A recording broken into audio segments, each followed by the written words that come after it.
नमस्कार दोस्तों, मैं घनश्याम आप सबका स्वागत करते हैं पूनम एकेडमी के शिक्षा मंच में। तो चलिए आज हम लोग देखते हैं जेटेट का हम लोग जो क्लास देख रहे थे, जिसके अंतर्गत जो एसएसटी पूछा जाता है 60 नंबर का, तो उसमें से भूगोल का क्वेश्चन भी पूछा जाता है, जिसके अंतर्गत हम लोग आज सिंचाई परियोजना के बारे में देखते हैं, जो भूगोल के अंतर्गत में जो आता है भारत का भूगोल से। तो चलिए आज का क्लास को शुरू करते हैं। तो आज जो है सिंचाई परियोजना से संबंधित कुछ क्वेश्चन है, ज़्यादा नहीं है, बस थोड़ा ही है। तो देखते हैं वहाँ से कुछ एनसीईआरटी से रिलेटेड कुछ क्वेश्चन है जो कि आपको एनसीईआरटी बुक से संबंधित पूछा जा सकता है। तो चलिए उसी के बारे में आज हम लोग देखते हैं।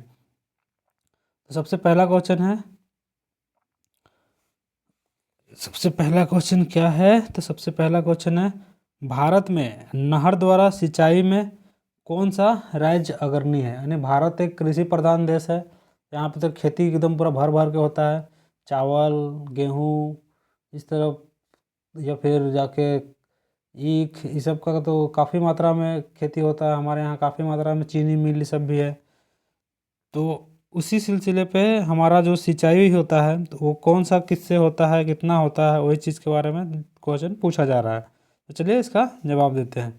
भारत में नहर द्वारा सिंचाई में कौन सा राज्य अग्रणी है? यानी जो नहर के द्वारा जो सिंचाई करता है इंडिया, उसमें जो कौन सा राज्य है वो अग्रणी है, यानी सबसे ज़्यादा कौन सा राज्य करता है? तो इसका जो हमारा राइट आंसर हो जाएगा ऑप्शन नंबर ए, यानी कि पंजाब राज्य जो है, जो नहर के द्वारा काफ़ी ज़्यादा सिंचाई करता है। ठीक है, जो इसी से न होकर गुजरा हुआ है, जो राजस्थान तक गया है। कौन सा नहर? इंदिरा गांधी नहर, जो भारत का सबसे लंबा नहर है। ठीक है, तो चलिए नेक्स्ट क्वेश्चन की ओर चलते हैं। क्वेश्चन नंबर 2, निम्नलिखित में से किस राज्य में शुद्ध बोए गए क्षेत्र का सर्वाधिक भाग सिंचित है? यानी कितना जो बोया जाता है जिसमें से आधा से अधिक भाग को सिंचाई किया जाता है। यानी कुछ भी फसल बोया जाता है ना, उसमें आधा से अधिक भाग को सिंचाई किया जाता है। जैसे कौन सा क्षेत्र है? तो ऐसा हमारा क्षेत्र है तो पंजाब क्षेत्र है। कौन सा क्षेत्र है? तो पंजाब क्षेत्र है, जिसमें कि शुद्ध बोए गए क्षेत्र का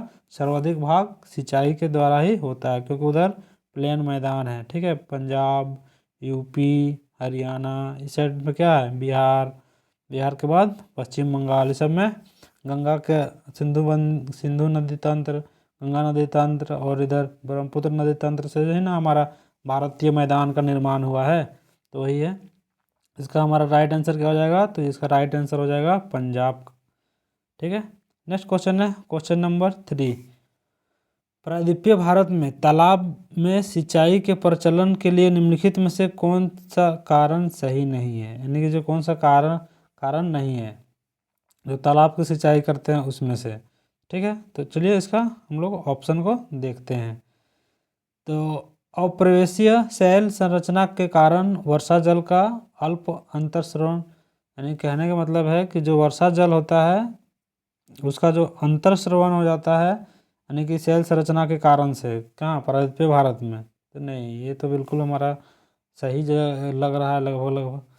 तो हमारा इसमें क्या बोला गया कि कारण नहीं है बोला गया थी, तो है, क्योंकि हमारा प्रायद्वीपीय भारत में तो विभिन्न प्रकार की शैल है और अंतर्स्रवणीय भी है। चलिए अगला है, प्रायद्वीपीय भारत की अधिकांश नदियाँ सदानेरी है। यानी कि प्रायद्वीपीय भारत की जो अधिकांश नदियाँ हैं, कहने का मतलब है कि सालों भर वहाँ पे पानी बहती है। तो इसे तो नहीं है, प्रायद्वीपीय भारत में क्या सालों भर पानी बहती है नदियों में? नहीं, वहाँ वर्षा के समय में यानी मानसून के समय में वहाँ पे तो सालों भर वर्षा किधर की नदियाँ बहती है? तो जिधर हिम से निकलती है, यानी कि हिमालय क्षेत्र से जो निकलती है, जैसे गंगा नदी हो गया, ब्रह्मपुत्र नदी हो गया, सिंधु नदी हो गया, या फिर ये सब में सालों भर पानी पाया जाता है ना, सदा नीरा नदी होती है। तो ये भी हमारा आंसर सही है, मतलब कि ये सही है, इसलिए इसका हम लोग गलत पूछा तो हम लोग गलत में जाना थी, तो दोनों तो हमारा सही हो गया। नेक्स्ट क्वेश्चन है, नेक्स्ट पॉइंट है, ऐसे कई सरिताएं हैं जो वर्षा ऋतु में वेगवती हो जाती है। ऐसी कई सरिताएं हैं जो वर्षा ऋतु में वेगवती हो जाती है। चल ठीक है, इसको एक स्टार मार्क इसका एक हिसाब से लगाते हैं। अगला है, तरंगित ऊंचावच और कठोर सेल। जी हाँ, ये तो ये भी संरचना उधर देखने को मिलता है प्रायद्वीपीय भारत में। वहाँ पे ऊंचावच और कठोर सेल से बना हुआ है। तो हमारा इसका राइट आंसर क्या हो जाएगा? तो हमारा राइट आंसर जो गलत है ये ऑप्शन नंबर सी इसका राइट आंसर हो जाएगा। क्या होगा? Option number C. चलिए नेक्स्ट क्वेश्चन की ओर चलते हैं। क्वेश्चन नंबर 4, भारत में किस क्षेत्र में अत्यधिक असंचित खेती की जाती है? यानी भारत का कौन सा ऐसा क्षेत्र है जिसमें कि अत्यधिक असंचित खेती, वहाँ पे मतलब ज़्यादा क्या बोलते हैं, सिंचाई नहीं किया जाता है, उस तरह का कौन सा क्षेत्र है हमारा इंडिया में? तो चलिए इसका हम लोग देखते हैं। चार का हमारा क्या हो जाएगा? तो कोरोमंडल मैदान, गंगा के मैदान, यानी कि कनेरा के मैदान। तो हमारा इसका राइट आंसर हो जाएगा दक्कन का पठार। क्या हो जाएगा? इसका हमारा दक्कन का पठार है, जिसमें कि हमारा असिंचित खेती होती है। ठीक है, अत्यधिक असिंचित खेती होती है।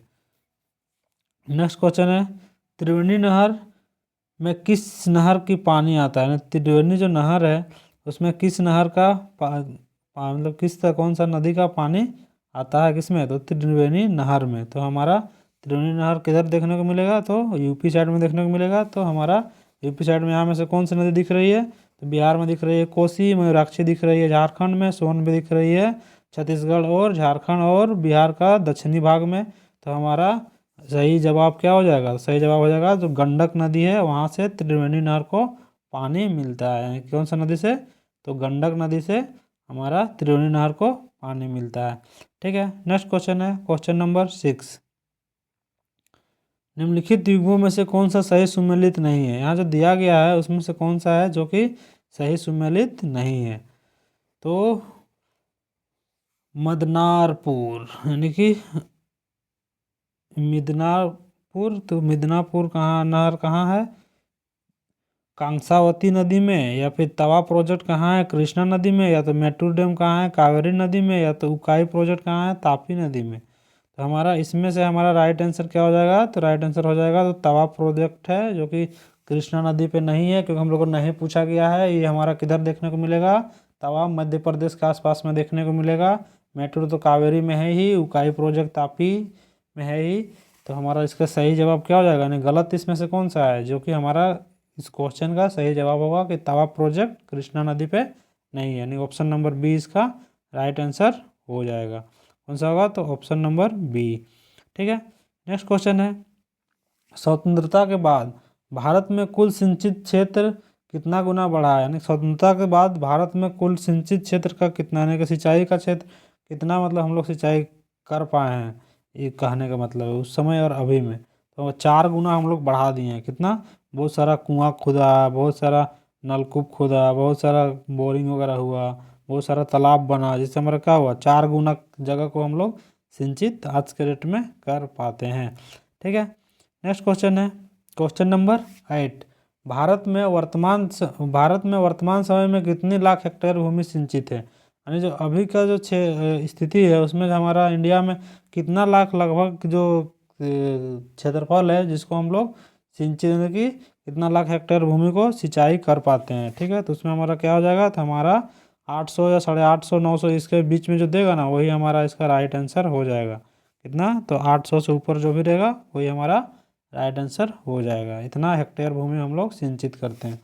भारत में शुद्ध बोए गए क्षेत्र के लगभग कितने प्रतिशत भाग पर सिंचाई होती है? यानी हमारा जो भारत है इसमें जो हम लोग जो कोई भी खेती करते हैं तो उसमें कितना प्रतिशत भाग में हम लोग सिंचाई पे आश्रित रहते हैं? तो हमारा इसका राइट आंसर हो जाएगा ऑप्शन नंबर ए, यानी कि 38% ऐसा भाग है जिसमें हम लोग सिंचाई ही करनी पड़ती है। बिना सिंचाई का वहाँ पे एक होगा ही नहीं कृषि। ठीक है, हमारा राइट आंसर क्या हो जाएगा? तो 38%। नेक्स्ट क्वेश्चन है क्वेश्चन नंबर 10, नलकूपों की सर्वाधिक संख्या निम्नलिखित में से किस राज्य में है? यानी जो नलकूपों की जो संख्या है वो हमारा जो सर्वाधिक है वो कौन सा राज्य में देखने को मिलता है? तो नलकूपों की सर्वाधिक संख्या कौन सा राज्य पे है? तो हमारा उत्तर प्रदेश राज्य पे नलकूपों से अत्यधिक कृषि की जाती है। कहाँ पे? तो उत्तर प्रदेश में काफ़ी सारा नलकूप देखने को मिलेगा। यूपी में क्या होता है? तो गेहूं का उत्पादन सबसे अधिक होता है, और क्या होता है? तो कतारी, जिसको हम लोग ईख बोलते हैं, उसका भी उत्पादन चीनी बनता है, ज़्यादा होता है। अगला है, इंदिरा गांधी नहर या राजस्थान नहर को किस नदी से जल मिलता है? जो इंदिरा गांधी नहर है जो कहाँ तक जाता है? तो हमारा राजस्थान में क्षेत्र में जाता है और राजस्थान क्षेत्र को हरा भरा करता है। तो ये हमारा जो है ये कौन सा नदी से ये पानी लेता है, यानी कौन सा नदी से इसको पानी मिलता है, तो इसको हम लोग सतलज नदी से पानी मिलता है। जैसे हम लोग बताए थे कि सतलज नदी कहाँ से निकलता है, तो मानसरोवर झील के निकट से ये भी निकलता है, ये भी पूर्ववर्ती नदी है। ठीक है, इसका प्रवाह किधर है, तो हमारा हिमाचल प्रदेश पंजाब की ओर इसका प्रवाह है। ठीक है, नेक्स्ट क्वेश्चन है क्वेश्चन नंबर 12, निम्नलिखित में से किस राज्य का सर्वाधिक कृषि क्षेत्र तालाबों द्वारा सिंचित किया जाता है, यानी कि ऐसा कौन सा राज्य है जहाँ पे सर्वाधिक जो खेती होती है वो तालाबों के माध्यम से ही होती है। तो हमारा इसका राइट एनसीईआरटी से रिलेटेड क्वेश्चन है, तो ये हमारा इसका राइट आंसर क्या हो जाएगा, तो इसका राइट आंसर हो जाएगा हमारा तमिलनाडु। तमिलनाडु में आप लोग ये भी देखे होंगे कि वहाँ पे वर्षा थोड़ा कम होती है, और कब होती है, तो ठंडे के मौसम में होती है, जिसमें से भी पश्चिमी विक्षोभ के कारण से वहाँ पे लौटती मानसून में होती है। ठीक है, और भी इसके बारे में अगर जानना चाहते हैं तो उसमें है कि तमिलनाडु क्षेत्र है जो कि घरों के ऊपर का जो पानी है ना, वर्षा का पानी, उसको ही टंकी में यानी कि नीचे ज़मीन के अंदर में तालाब में या तो इस तरह से उसको स्टोर करके रखते हैं, क्योंकि वहाँ पे ज़्यादा वर्षा नहीं होती है। तो उसका प्रत्येक घर में अनिवार्य है कि उसका पानी को, वर्षा जल को संग्रहण करने का कॉन्सेप्ट आपका ये एनसीईआरटी से पूरा लाइन टू लाइन उठा के पूछ देगा। ठीक है, तो मैं उसी का फैक्ट क्वेश्चन निकाल के लाया हूँ, ताकि आपको इस तरीके से एक्सप्लेनेशन के माध्यम से ही अगर आपको देखने को मिलेगा तो आप एक्सप्लेनेशन को ही वहाँ पे अगर स्टेटमेंट के तौर पे दिखेगा तो आप आसानी के साथ आंसर दे सकते हैं। नेक्स्ट क्वेश्चन है, भारत में किस भाग में तालाब, सॉरी यही तो क्वेश्चन है, अच्छा सॉरी ये दूसरा क्वेश्चन है, क्वेश्चन नंबर 12 था। नेक्स्ट क्वेश्चन है क्वेश्चन नंबर 13, भारत के किस भाग में तालाब का सिंचाई के साधन के रूप में सर्वाधिक प्रयोग होता है, यानी कौन सा भाग में, तो बस वही चीज़ पूछ रहा है कि कौन सा भाग में जो हमारा तालाब का जो सिंचाई है सबसे ज़्यादा होता है। तो तमिलनाडु कौन सा भाग में है भारत का, तो हमारा दक्षिणी भाग में। तो हमारा राइट आंसर क्या हो जाएगा, हमारा दक्षिणी भाग में जो है तमिलनाडु, उसी क्षेत्र में तालाब के माध्यम से सिंचाई किया जाता है। ठीक है, नेक्स्ट क्वेश्चन है क्वेश्चन नंबर 14 यानी कि 14, कुआं और नलकूपों द्वारा सिंचाई में अग्रणी राज्य, यानी कुआं अत्यधिक और नलकूप भी अत्यधिक, यानी बोरिंग भी अत्यधिक, कौन सा राज्य पे सबसे ज़्यादा ये सब देखने को हमारा मिलता है, तो कुआं भी देखने को मिलेगा और नलकूप भी देखने को मिलेगा। तो हमारा गुजरात साइड पे चले ले, कहाँ पे, तो गुजरात में हमारा ये चीज़ देखने को मिलेगा। ठीक है, तमिलनाडु में क्या मिलेगा, तो तालाब से देखने को मिलेगा। राजस्थान में क्या मिलेगा, तो नहर से देखने को मिलेगा।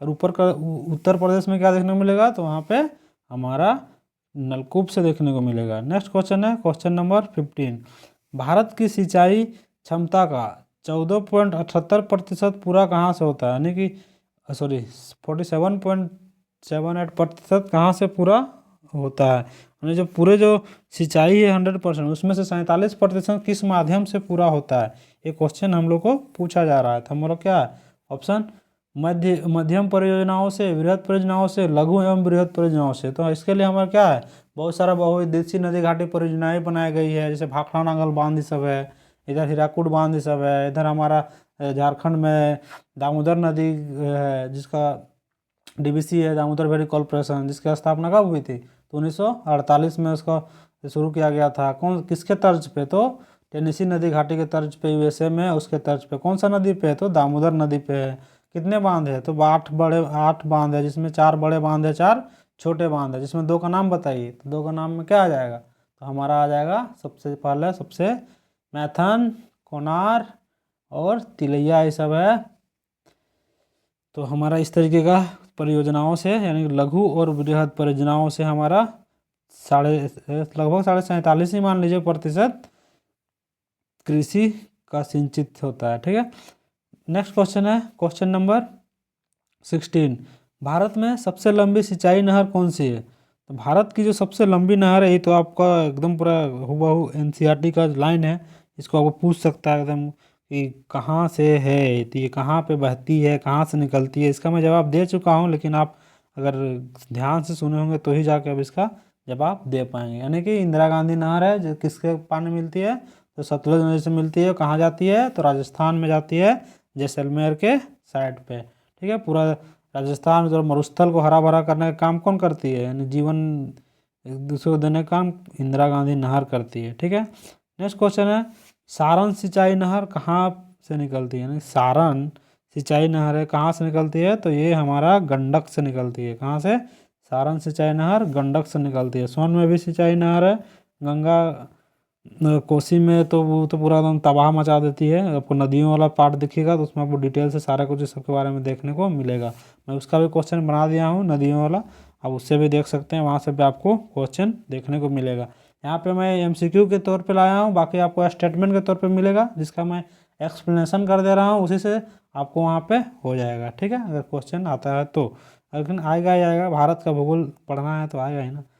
नेक्स्ट क्वेश्चन है क्वेश्चन नंबर 18, भारत में सिंचाई का सबसे प्रमुख साधन क्या है? यानी भारत में सिंचाई का सबसे प्रमुख साधन क्या है, इसमें से क्या में ऐसा है जिसमें हम लोग सबसे ज़्यादा सिंचाई करते हैं? तो हम लोग को हर तरफ क्या देखने को मिलता है, तो कुआं देखने को मिलता है, और क्या देखने को मिलता है, तो बोरिंग देखने को मिलता है, यानी कि नलकूप देखने को मिलता है। तो हमारा सही जवाब क्या हो जाएगा, तो कुआं और नलकूप हमारा प्रमुख सिंचाई का साधन है। तो चलिए आज का बस इतना ही क्वेश्चन था, जिसमें से आपको भारत के भूगोल के अंतर्गत जो सिंचाई परियोजनाओं से संबंधित कुछ प्रश्न था, जो कि एनसीईआरटी से ही संबंधित था, जो कि आपका स्टेटमेंट के तौर पे पूछा जाएगा। मैं एमसीक्यू के तौर पे यहाँ पे लाया था। तो आपका तैयारी कैसा चल रहा है आप कमेंट में ज़रूर बताएं, और मेरा जो एक्सप्लेनेशन है आपको कैसा लगता है ये भी आप कमेंट में ज़रूर बताएं। और भी एसएसटी जो आपका सीडीपी का भी क्लास चल रहा है, किसका, तो सीडीपी का क्लास चल रहा है, तो आप वो भी आप देख सकते हैं, उसका प्लेलिस्ट आपको मिल जाएगा, उसमें आपको सारे कुछ डिटेल देखने को मिलेगा। किसका, तो जेटेट से रिलेटेड, किससे, तो जेटेट से रिलेटेड आपको देखने को मिलेगा। बाकी आपको ये अगर ज्योग्राफी जेट या तो टीजीटी पीजीटी ज्योग्राफी का अगर आप तैयारी करते होंगे तो आपको इस सिंचाई परियोजनाओं से आपको क्वेश्चन वहाँ पे ये भिड़ जाएगा, यही क्वेश्चन वहाँ भी काम आ जाएगा। अगला है कि यूजीसी नेट जेआरएफ का तैयारी करते होंगे तो आपको जो ज्योग्राफी से रिलेटेड पेपर 2 है वहाँ से ये आपको हूबहू क्वेश्चन देखने को मिल जाएगा, तब उसके लिए भी ये वीडियो काफ़ी अनिवार्य है। अगला है कि आपका अगर झारखंड जेट का अगर आप तैयारी करते होंगे तो उसमें आपको अगर ज्योग्राफी के अंतर्गत आप तैयारी कर रहे हैं पेपर 2, आपको इसी वीडियो से आपको वहाँ भी क्वेश्चन देखने को मिल जाएगा। तो ये वीडियो काफ़ी इंपॉर्टेंट है। तो आपको अगर जो भी चीज़ अगर समझ में नहीं आया तो आप कमेंट कर सकते हैं, और बाकी रहा बात तो ये वीडियो को आप दोबारा देखिए, और अगर नोट नहीं बनाए होंगे तो नोट बना लीजिए। इससे ज़्यादा बड़ा वीडियो नहीं था, आप दोबारा तुरंत 2x के स्पीड में देख सकते हैं। मैं इससे रिलेटेड और भी क्वेश्चन लाऊंगा, और भारत से भूगोल से रिलेटेड काफ़ी अभी सीरीज चल रहा है, तो इसमें और भी काफ़ी सारा वीडियो आना बाकी है अलग अलग टॉपिक पे। तो चलिए आज के लिए बस इतना ही, फिर मिलते हैं एक नए फ्रेश क्लास के साथ। तभी के लिए बाय बाय, जय हिंद, वंदे मातरम।